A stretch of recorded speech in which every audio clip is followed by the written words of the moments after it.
Hi, my name's Lucy West, and I'm the Executive Director of Global Field Development for Jeunesse Global. And I'm here today hosting Women in Network Marketing. And we're so excited. You know, we get to talk all we want on a panel. But before we get started, we want to celebrate all of you women out there who are sitting in the living rooms, or maybe you're at a friend's house, or even if the street, some of you I know went to get in your car to have a little bit of privacy. Wherever you are in the world, we want to celebrate you and your journey. So on the count of 3, I want you all to stand up and cheer. So are you ready? Just a few seconds for the translation there. All right, 1, 2, 3, woo! You know, and as women, we're really good at celebrating where we are and what we're doing. So here with me on the panel, I have our double diamond, Stefania Logato. Hi, Lucy. Hi, everyone. And we have our diamond, Mandy Chen. Hi, everyone. And we have our diamond, Lisa Griggs. Hi. And I think most of you have heard and seen these ladies, and they have incredible stories. But the story always comes from sharing, and we have a couple of really important points that we want to bring up today. First of all, there's a really important stat that I want to share with the women, and for all the men that are listening as well, because if you don't have women in your downline, I'd like to make a suggestion, go find some. You know, we have 2 great strengths besides talking, and that is we're very compassionate and we're very loyal. You know, like there's a lot of noise and a lot of buzz that goes on out there. And also women tend to do this part-time, but they also share with their friends. Of the $180 billion that was done in our industry from 2012 to 2019, 94% came from women. Wow. So that's Statista. You can go and look it up. You know, I sent it to compliance. We're all good with that, you know. Wasn't going to bring that up. You know, I mean, I don't know about you guys, but you guys like getting in trouble from compliance? You try and toe the line, right? So I think as leaders in this industry, I mean, there's 3 of you here representing an entire world of women. How does it feel to sort of be a role model? And how has that kind of changed who you are as a person? It feels... Mike. Oh, sorry. It feels impossible to be too good to be truth because, you know, just a few years ago, 7 years ago, I was there a single mom. Yeah. And then because of this industry, I get messages literally every day. Thank you so much, you're my inspiration. Thank you so much. Sometimes they go like, I'm only going to be happy a day that is going to be like, I'm going to be like you. Trust me, you don't know everything that goes on. But it's really amazing. And the way that network marketing changes your life is not only financially. I started because I needed money for me and my children. I was a single mom. Right. But honestly, it's much bigger than that. You have such a big personal growth with it. You really feel you have a purpose. As a woman, to women, empowering women, helping women, it's much bigger than the first time I started. I thought, okay, here I am now, I'm going to make a living, I'm going to change my life and my children's life. No, it's much bigger than that. And I'm so grateful that God opened this door in my lives, because right now I can see that by blessing, I'm blessed, but only if I bless others before I'm blessed. And that's the type of leader I want to be, as a servant leader. And I think women, like you said, we are compassionate. We love to help other women. So I think it's incredible. It's an honor, right, to be in a position like that. Yeah. I did not expect it. I didn't see it coming, but it just happens. But I think it's 7 years, so you've developed yourself along the way. Mandy, what do you feel about the purpose word, what Stefania was saying? You know, like, it gives you a purpose sometimes, and we need purpose in life. So how has that fulfilled you as a leader, and how does your downline treat you now as compared to, you know, the year, what was it, 4 years ago? I got into this 5 years ago, after I refused for like about 3 years. I just know you refused for a long time.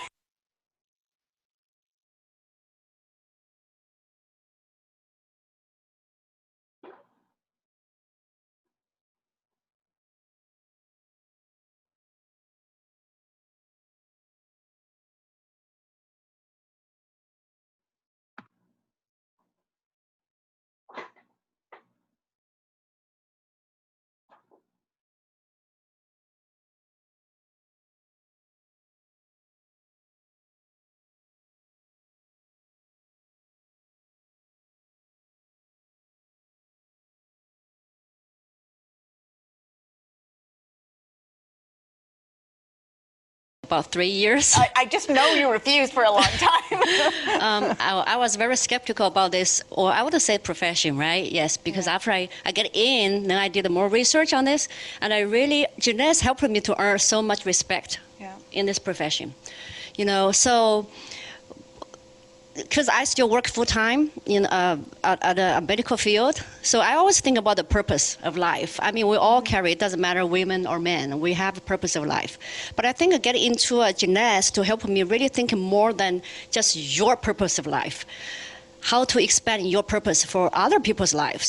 How do you, you know, make your purpose of life, like, how do you say, like the flower blooming, to help others to achieve what they want. I think a leader, like you respect a leader not because she's at the position, right? She's a diamond director. I think a traditional job, yes, you probably have to respect someone who's a manager position, you know. But in network marketing, it's totally different because you earn your respect. That's right. You work up to become a leader, and you work the one you work hardest is on yourself. So you work very hard on yourself to become a better person, to grow, you know, to become stronger. Then you earn people's respect. Then they respect you as a leader.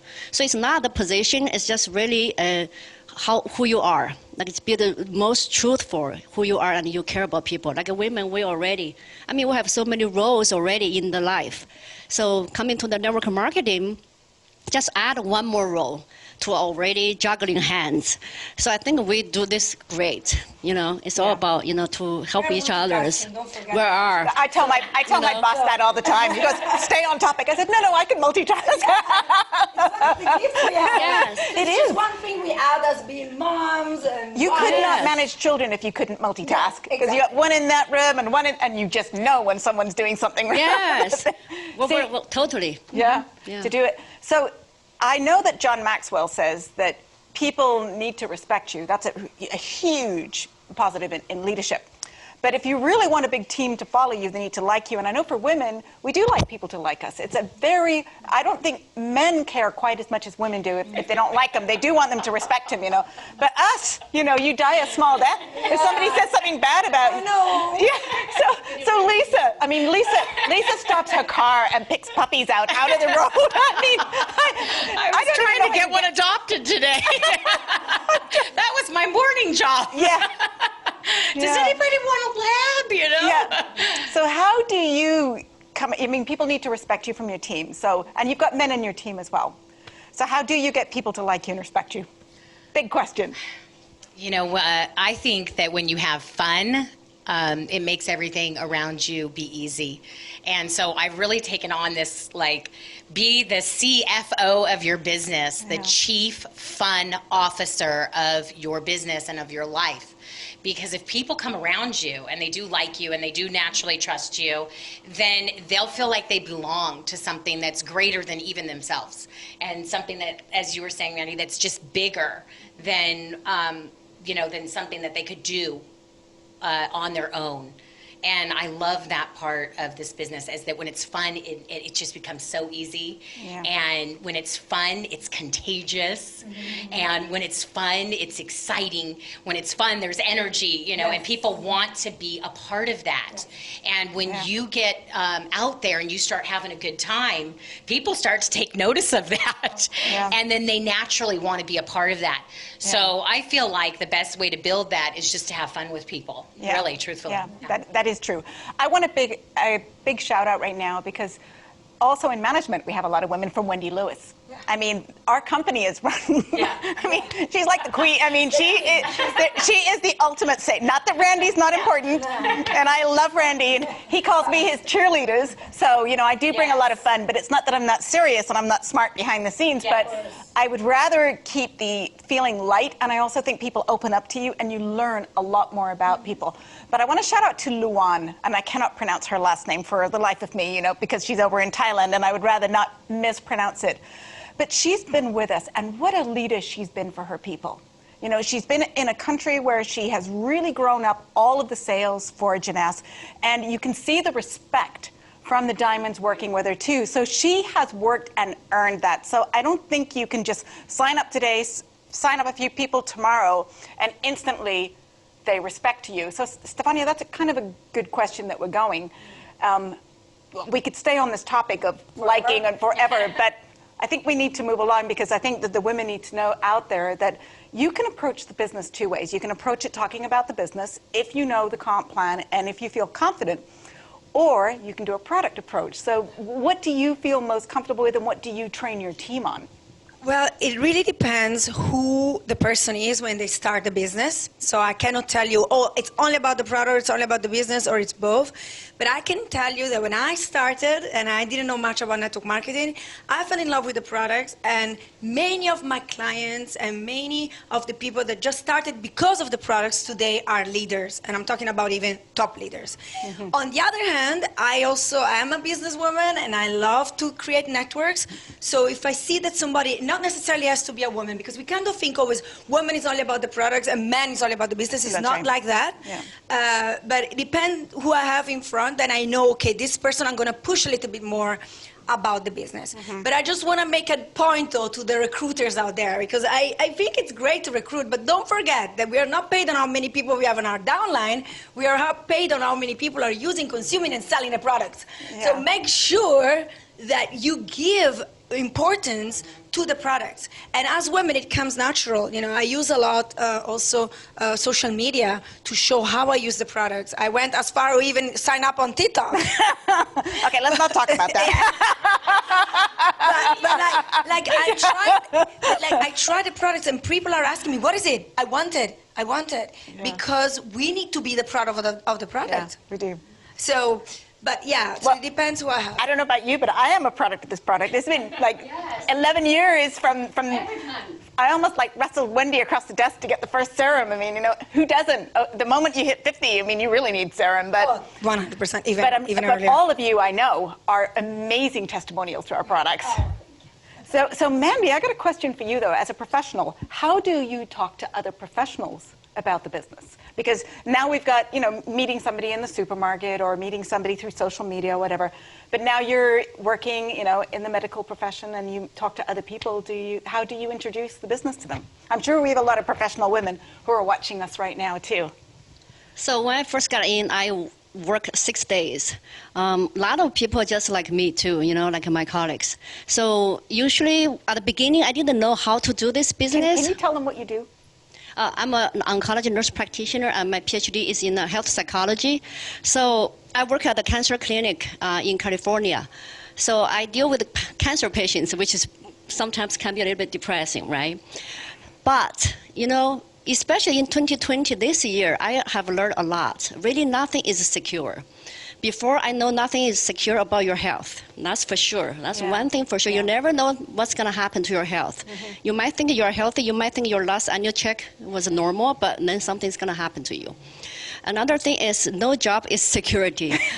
Actually, the main purpose I choose a medical field when I first, you know, came to U.S., gone to school so many years, because for that job security, one big thing. But what if I get sick? Like this, you know, what if something happened with the business, they need to cut, you know, of the staff? I mean, you just have to go. It's nothing to do with you, whether you perform the best or not. Yeah. It's just the whole, you know, environment. Yeah, that's right. You know, that's right. So when I talk to my colleagues, I would be like, I think most people like me, like very hard workers, they work very hard, but they never have time. So they don't have this time, like a work-life balance. And also in a traditional job, when you, especially as a profession, once you reach to a point, you basically just hit the ceiling. So I can see myself in 5 years, in 50 years, it's still gonna be doing the same thing, right? So that's something like, you know, you just don't have that part of the growth anymore. So when I talk to my colleague, I'm very good listener, because I believe it doesn't matter you're a professional, you're doing this part-time or full-time, you all have some kind of problems.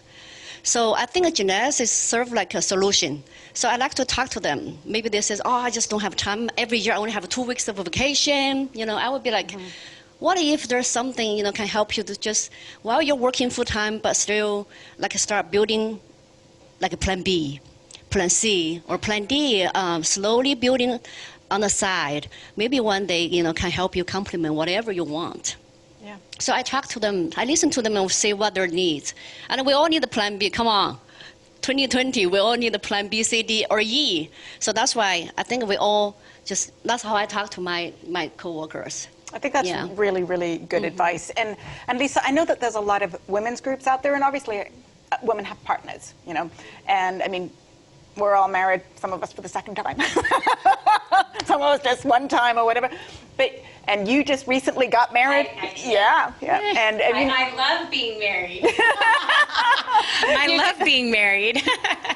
but are there women's groups? I know that you've also worked with a lot of women's groups, and where I was going with this is they all have husbands at home as well, and sometimes it's the lead, the woman who starts, and then she gets her husband involved, and he takes over the business. It's just an incredible partnership, like the way you and Danian partner up as well, the way your husband supports you, and I see it. Maybe the husband doesn't believe at the beginning, but when the check starts coming in, it changes everything. All the time, it changes. And they start to think they took the decision. Yeah. Like, no, she's got the decision. I was there.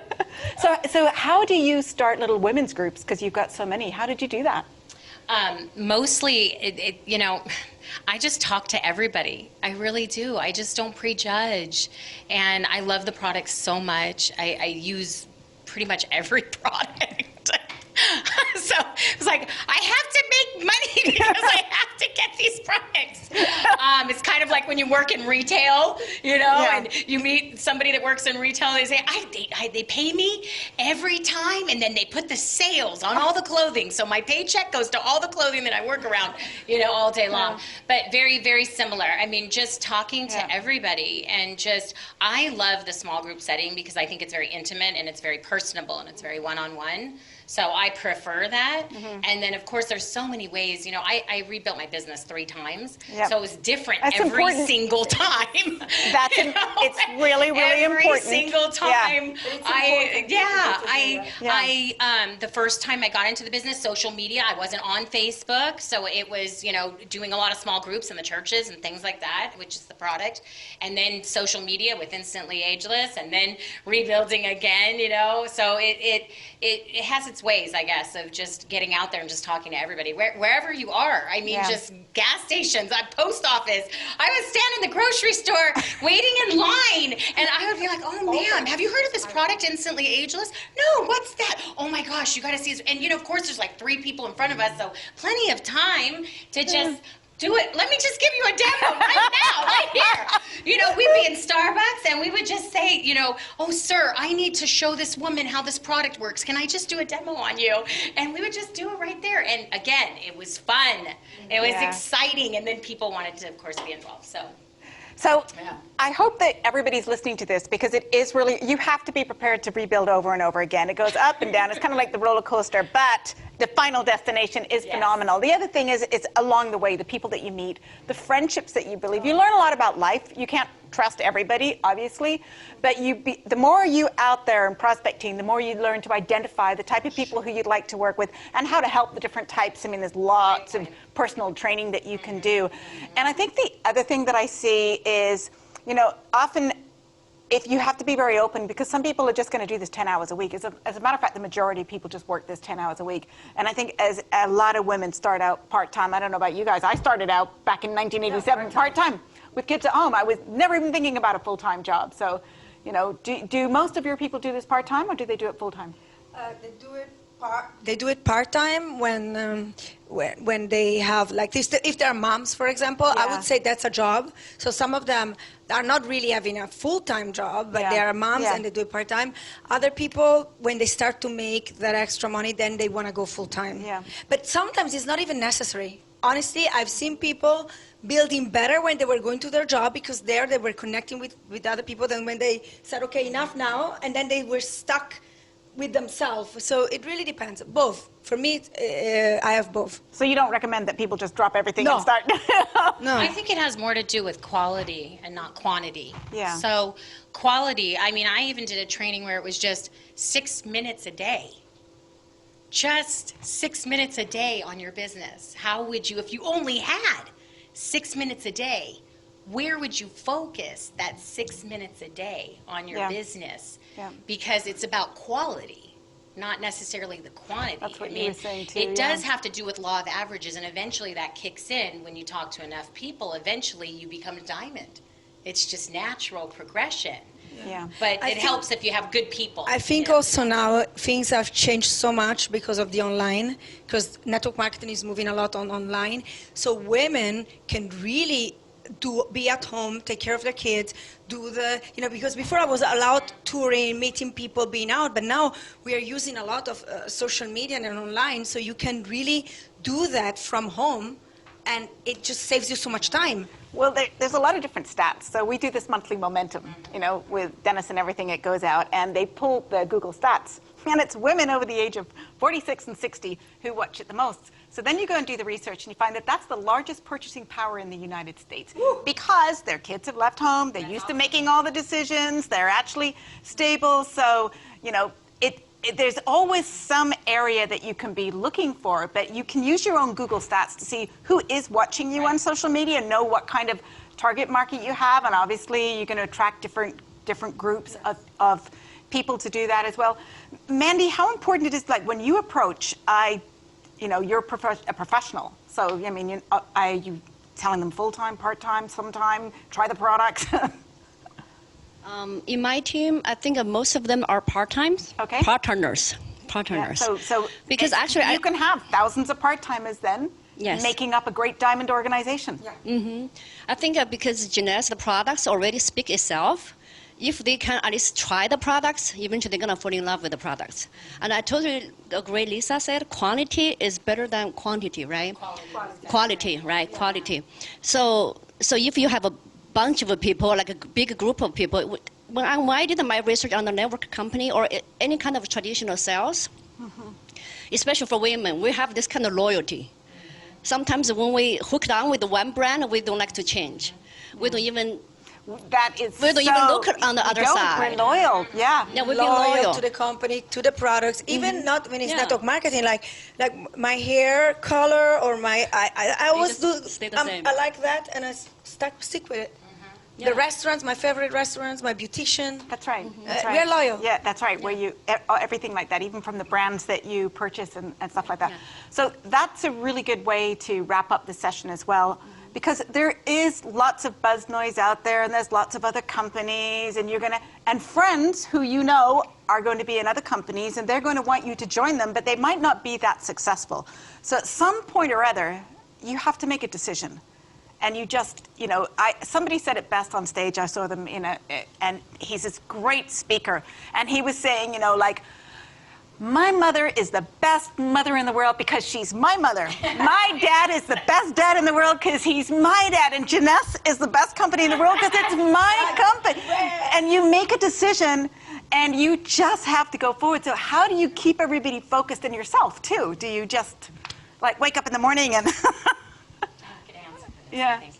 I taught on this when I was in Canada, and I think it has to do with inspired action and not required action. And it's really, really important that if you build this business, that you do it when you feel good about it. And that means that you're inspired to talk to people, and you're inspired to share, and you're inspired to, hey, try this product, it's amazing. And you're inspired to give. And share and give the products away as well. So I think that that's different than just required action, where you have to do something. I have to get to Pearl. I have to get to Sapphire. I need to get 36 in my team, and I need to have them all. And then it feels a little controlled and not as inspiring. And I think when it's inspired action, it just comes naturally and it flows, and it's, again, fun, exciting, energetic. And you just want to do it. It's all about attracting and not spamming That's people. right. We need That's to right. attract, We need inspire. People ask me if they want to join the team. I don't even need to go out there Yes. and try to bother them, because That's it's right. by the fruits, it's by who we are, it's by the energy, like you said, is so important, and how we work. You want to attract people to join you and be part of your team. I think this is so important right now. I think that's really well said. So this is just a little bit of the women in network marketing. We have so much more we could talk about. We should make this like a monthly series or something. Or I think actually we did. Yeah. So anyway, for now you know, go find some part-timers, and for all of you women, you know, set your goals, stay the course, but just know that all of these ladies have been there where you are. They've walked the walk, they've talked the talk. We know that you can come out on the other side. It is not an easy road, but it is so satisfying, and what you learn along the way are such empowering skills that you can use them in your home life.